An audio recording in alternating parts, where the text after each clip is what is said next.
Welcome to the Herd's official YouTube channel. Make sure to like and subscribe. Don't forget to check out the Colin Cowherd podcast, all of our NFL instant reactions, and more football content.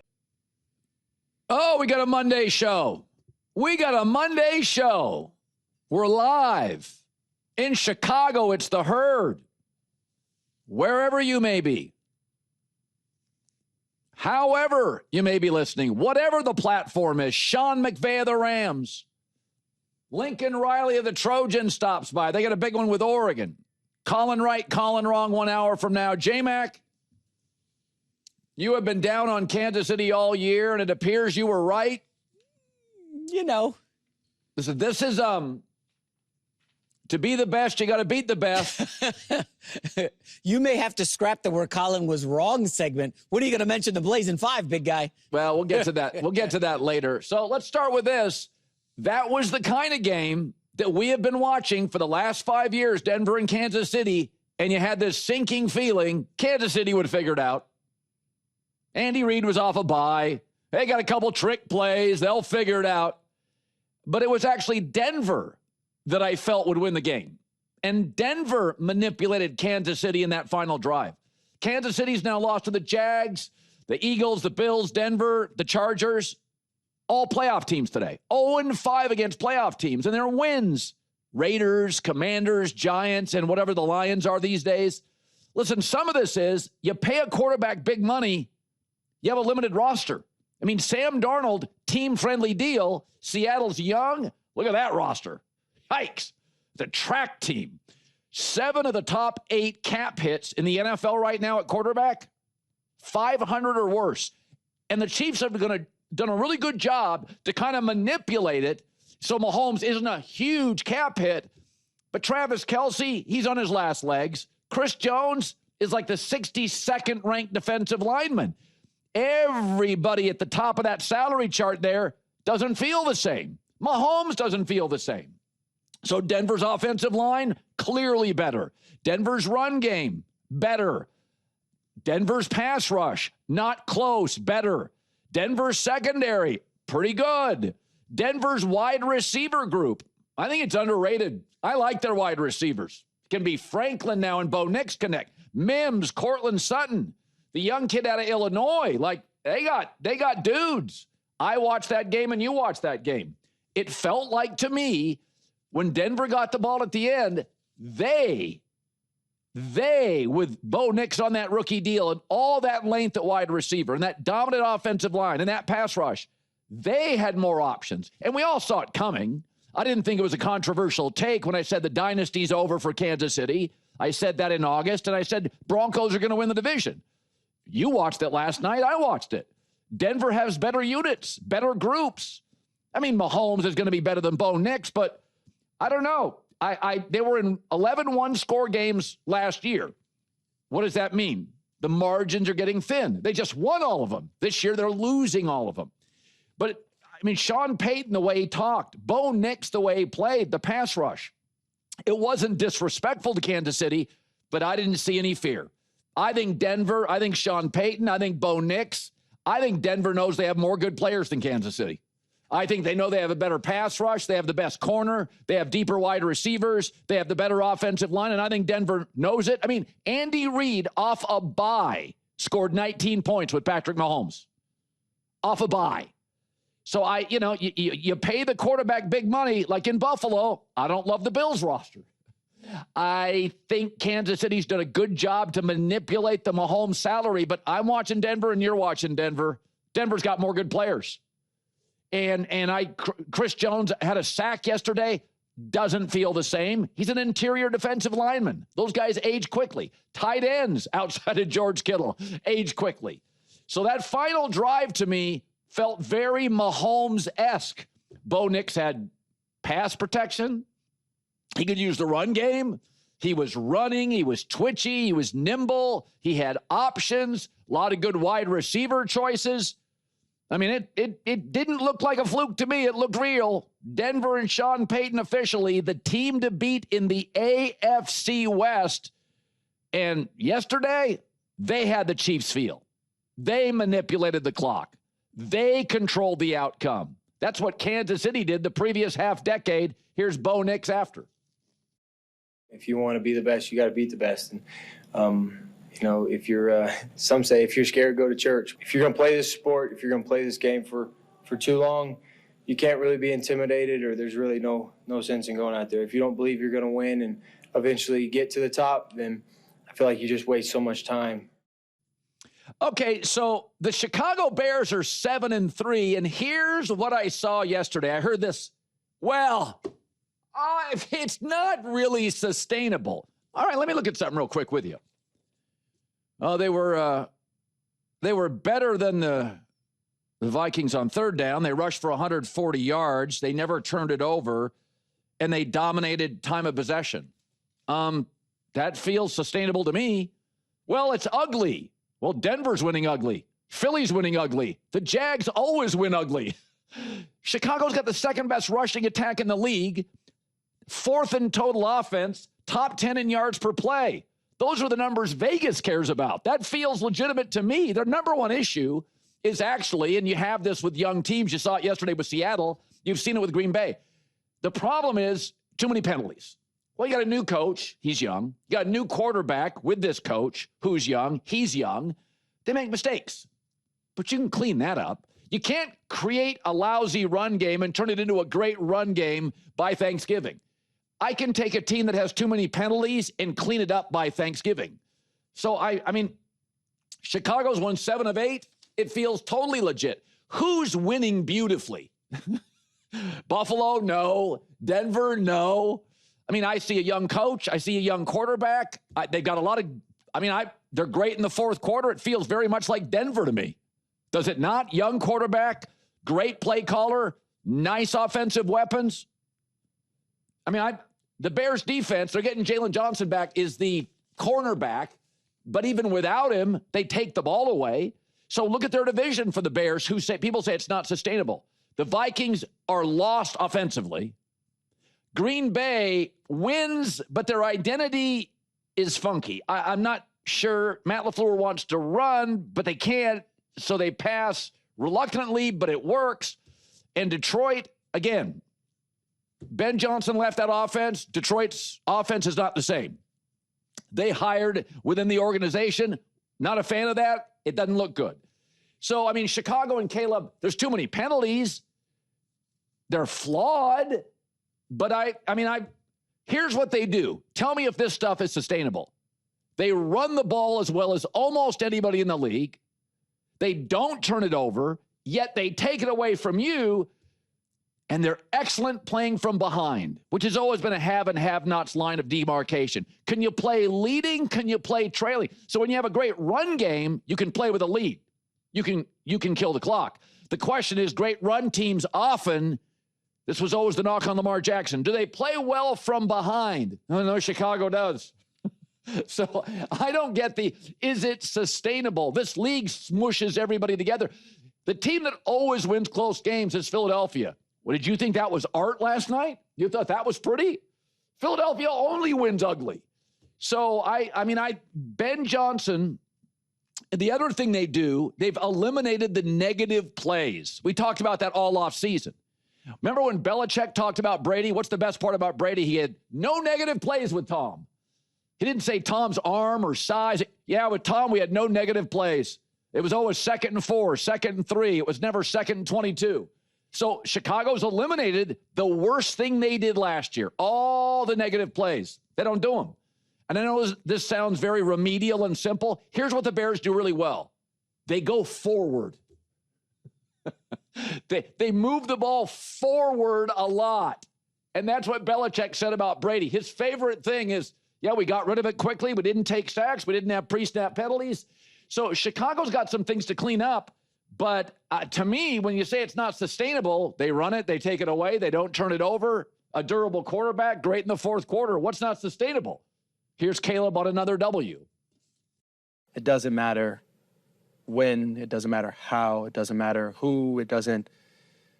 We got the guys, we got the coaches, we live in the known. And so when our moment comes, when their moment comes, whoever it is on the team, we'll make the play. And so, like I said, we gotta get better throughout the game. But, you know, when it comes down to it, we know we're going to make the plays at the right moment, the right time, and we're going to go win the game.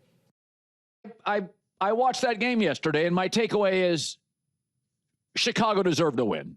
Chicago was better on third down. Chicago dominated time of possession. Chicago's quarterback is more talented.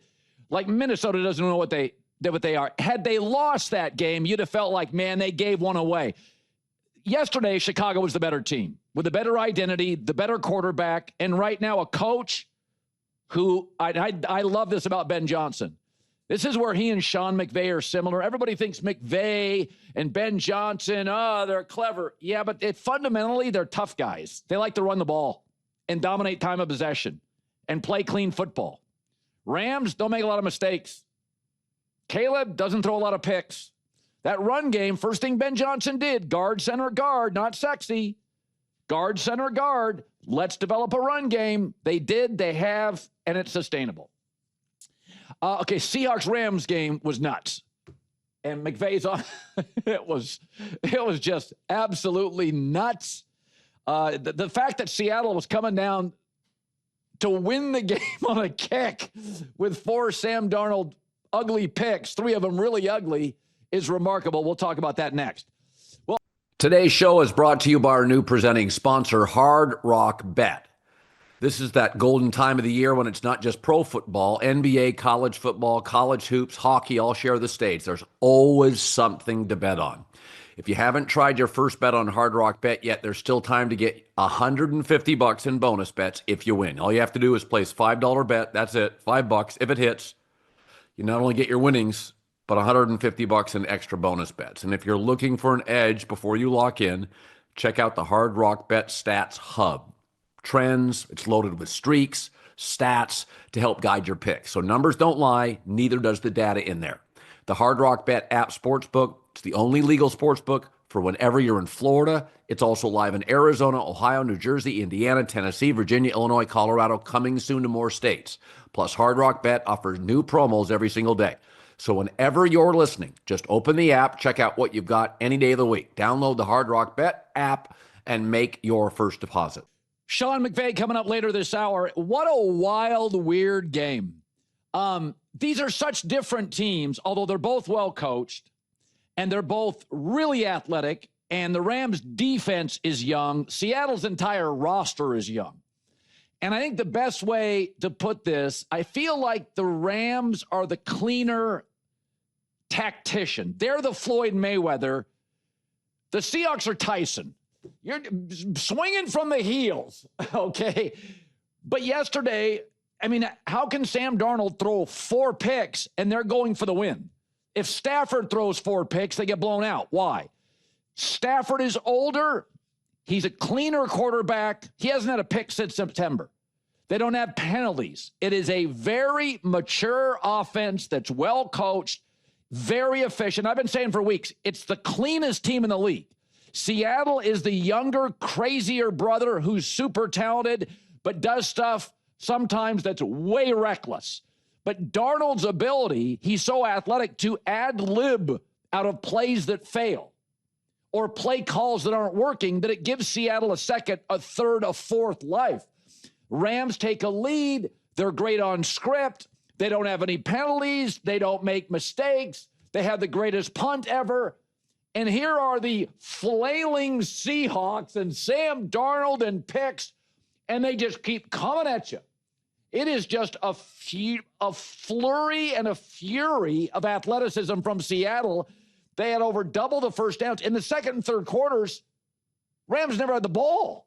So I've been saying this all year. I thought it was going to be a go-either-way game, and I thought it was 28-27. But the older, mature, wiser brother, the Rams, beat the crazy, talented, reckless brother, the Seahawks. But if they played again, I'm not sure who'd I'd like. Seattle is a young team, and young teams can often struggle to find an identity. The Seahawks don't. Darnold strangely fits them perfectly. Stafford quarterbacking the Seahawks would feel odd. Stafford's got McVay and a veteran tight end, some offensive linemen that have been around. And I kind of feel like, Devontae Adams, old, wise, smart, clean, efficient. Stafford feels like the Rams and exactly what they need. Yet Darnold, even with 4 picks, feels like he's a perfect fit for the young, youthful, little more mistake-prone Seahawks. By the way, in the Seahawks' 3 losses, they've had multiple giveaways.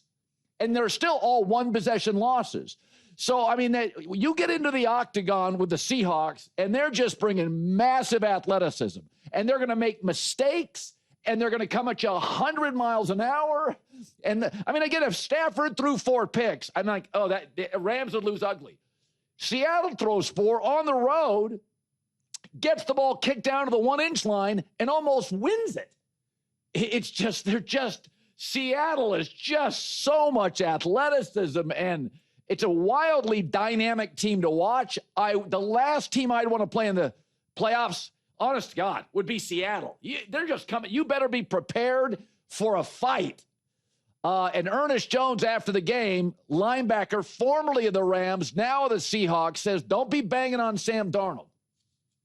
I mean, Sam's been balling. Like, if we want to try to define Sam by this game or what, man, Sam's had us in every game. So for him to sit there and say, oh, that's my fault. No, it's not. There was plays that defensively we could have made plays. There were opportunities where we could have got better stops. Yeah, I mean, like, it's football, man. And he's our quarterback. We got his back. And you got anything to say, quite frankly, you. Yeah, that is Seattle. And again, Rams are more Mayweather. They're a tactician. They're calculated. They're clean. They're efficient. Hard to land a punch. Seahawks are swinging from the heels. They're hitting the ball off the tee about 350 into the woods. Thankfully, they have a good rescue club. But they really are, for all the similarities, there were so many good athletes on the field. And a couple of times the Darnold interceptions, I was texting a buddy, like he saw things late. I mean, the Rams do such a good job. Rams have Darnold's number. Rams are now 3-0. This defensive coordinator's 3-0 against Sam, and Sam saw plays late. He was late on throws. So it's not osmosis. It's not luck. It's not coincidence. I mean, the Rams earned all those interceptions. But it is as similar as they are, they're dissimilar in their flow and function. But that's just one of the craziest games I've seen this year. J-Mac with the news. No. Turn on the news. This is the Herdline News. From one middling quarterback in the NFC West to an elite one, Brock Purdy, Colin. He's back, baby. The turf toe was not an issue for Brock Purdy. He carved up Arizona. Yeah. I believe they scored on 8 of 11 possessions. Purdy was magnificent. I mean, even the opening kickoff, they took back 90-some yards, Sky Moore. I mean, the Niners came out with a massive chip on their shoulder. They played about as well as anybody in the league yesterday, despite I was texting Robert Saleh over the weekend, and I was congratulating him. I'm like, I don't know how you're doing it. You have no players left. And he just loves this team. But if you watch that game, I mean, from the opening kickoff on, San Francisco was in a bad mood. Yeah, I would say for sure Brock Purdy made the offense look crisper than Mac Jones. And I know Mac Jones was good. Well, he was fine. Brock moved the pocket. Yeah. That's the other thing. His speed. He had Kittle, McCaffrey, Ricky Pearsall. There was a sighting. He had 1 catch. Brandon Ayuk on deck. I'm just telling you, keep an eye for the Niners as a sleeper. The defense isn't there, as you said, but they could be there just because of the offense. Well, the other thing is, I don't know what the numbers are. Our guys will look it up. But there is something with Kittle and Brock Purdy. Oh, yeah. There is just, you could tell, first of all, Brock moves the pocket. So there's no doubt about that. They average 4 more points a game with Brock than they do Mac. But there is something with Brock Purdy and George Kittle that feels very authentic. And they're, a lot of these young quarterbacks, they love their tight ends. Well, they hang out. Remember, they would go to Warriors games and sit courtside. Here's another guy who hung with him, Christian McCaffrey, talking about Brock Purdy's excellent game. He was vintage Brock. Yeah, I mean, and that's a huge compliment. He was poised, made some great plays, made some huge third down throws, kept us in the game, was smart the whole game.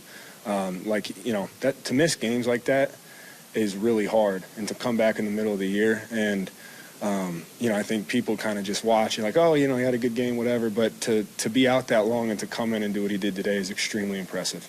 Yeah, no, I thought it was, and I know you love him, but I I just thought from the Sky Moore return on, Brock was in his zone, and he went right to his guy Kittle. I think I said this earlier. The coaching job by Saleh and Shanahan, look at all the teams in the league, Jason, that have fallen apart physically. They fall apart. Now, the Niners are inconsistent because, again, they just don't have enough players. But, boy, when they turn it on, again, this is another team you would not want to face in the playoffs if they were reasonably healthy.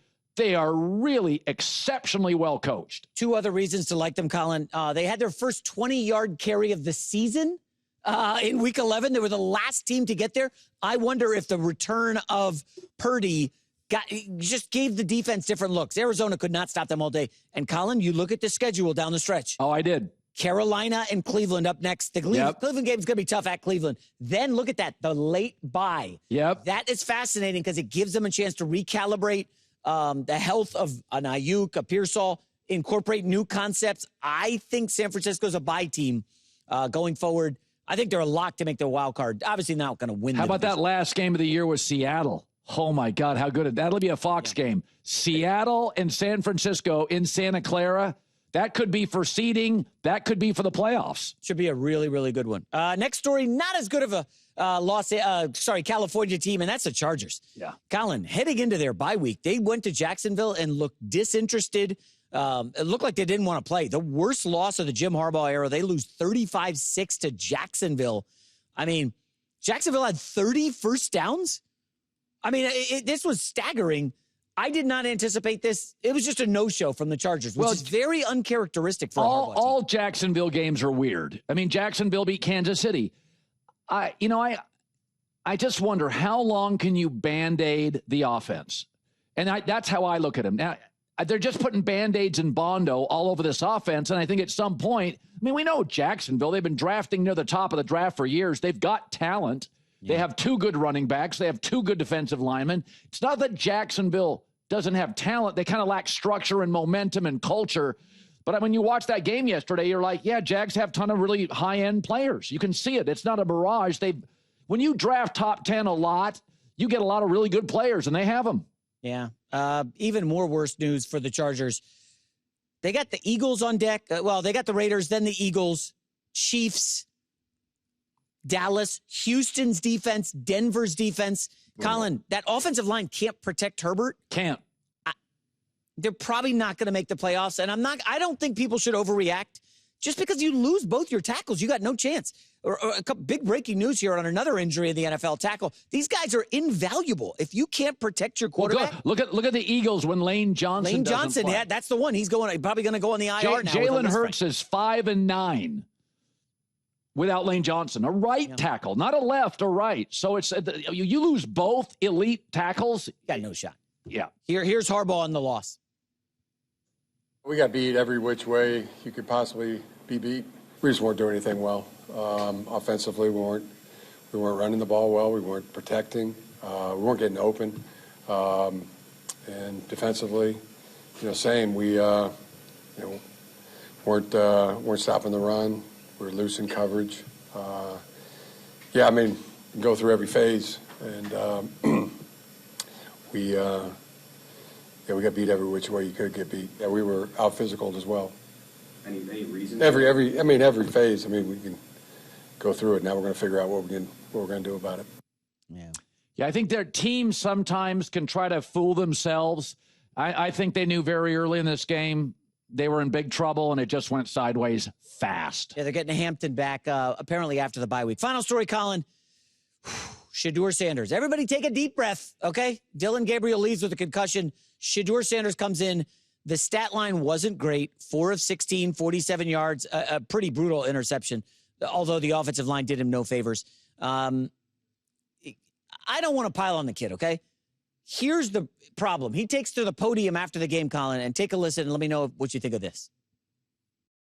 It was a rough day overall, but the thing that I was excited about is just being able to get out there. I feel fulfilled overall when it comes to being out there practicing, going in between the lines, seeing actually what it's like.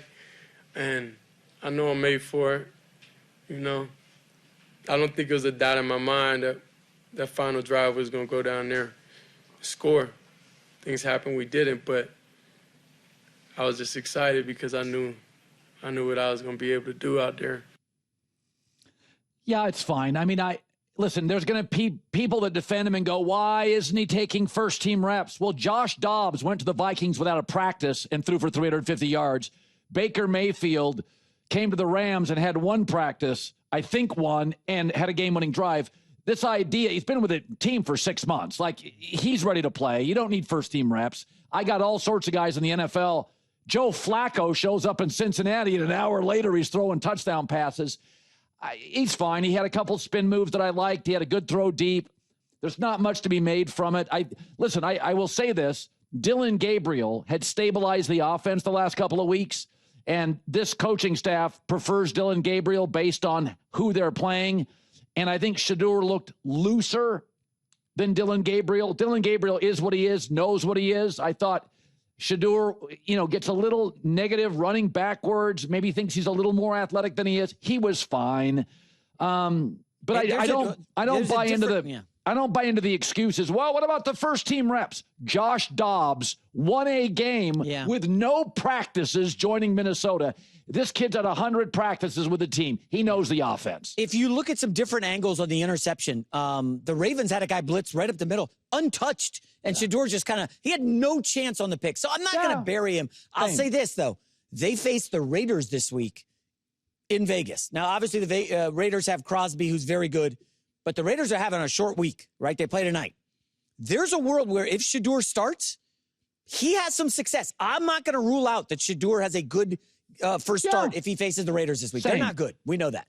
Yeah, I mean, he had a really nice spin move. And then the next play threw a corner ball to the end zone that was beautiful. So he had back-to-back plays. I was like, oh, that's nice. He also had a completion. Now, Jerry Jeudy did most of the work. But again, it was fine. He looked a little overwhelmed. The knock on him, one of the knocks out of college was he tends to run backwards. He did that once where he ran backwards. So it was fine. It's not the end of the world. He had a bad pick. Darnold had 4. It happens.